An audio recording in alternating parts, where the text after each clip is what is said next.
সম্প্রতি বৃষ্টি ও বন্যায় বিপর্যস্ত মরুর শহর দুবাই। টানা বৃষ্টিতে রাস্তাঘাট শহরের পাশাপাশি ক্ষতিগ্রস্ত হয় ব্যবসা প্রতিষ্ঠান।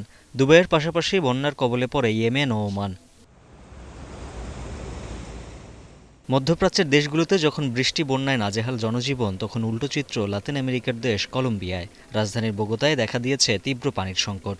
ভয়াবহ খরায় এই অঞ্চলের জলাধারের পানি গেল কয়েক দশকের মধ্যে নেমে গেছে সবচেয়ে নিচের স্তরে। পানি সংকট সামাল দিতে রাজধানীর আশেপাশের এলাকাকে ৯টি জোনে ভাগ করেছেন কর্মকর্তারা। প্রতিটি জোনে ভাগ করে ২৪ ঘন্টা বন্ধ রাখা হচ্ছে পানি সরবরাহ। তবে স্কুল ও হাসপাতালগুলোতে নিরবচ্ছিন্ন রয়েছে সরবরাহ। পরিস্থিতি সামাল দিতে পানি ব্যবহারে মিতব্যয়ী হওয়ার আহ্বান জানিয়েছেন প্রেসিডেন্ট গুস্তাভো পেত্রো। জানান, জলাধারের পানির স্তর ৪০ বছরের মধ্যে নেমেছে সর্বনিম্নে। এদিকে সরকারের এই সিদ্ধান্তে মানিয়ে নিয়েছেন বাসিন্দারাও। ধীরে ধীরে কমিয়ে দিচ্ছেন পানির অপ্রয়োজনীয় ব্যবহার। Es un fenómeno del Niño agravado y de manera de alta impredecibilidad.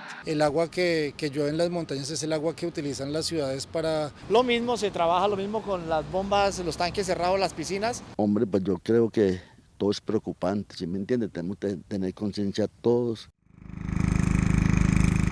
এদিকে সংকট মোকাবিলায় দীর্ঘমেয়াদী পরিকল্পনা প্রণয়নের আহ্বান কলম্বিয়ার পরিবেশ মন্ত্রীর।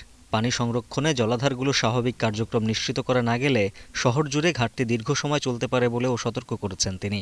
পাশাপাশি প্রাকৃতিক অঞ্চলে নগর সম্প্রসারণে বিশেষ টাস্কফোর্স তৈরি করার পরামর্শ দেন পরিবেশ মন্ত্রী।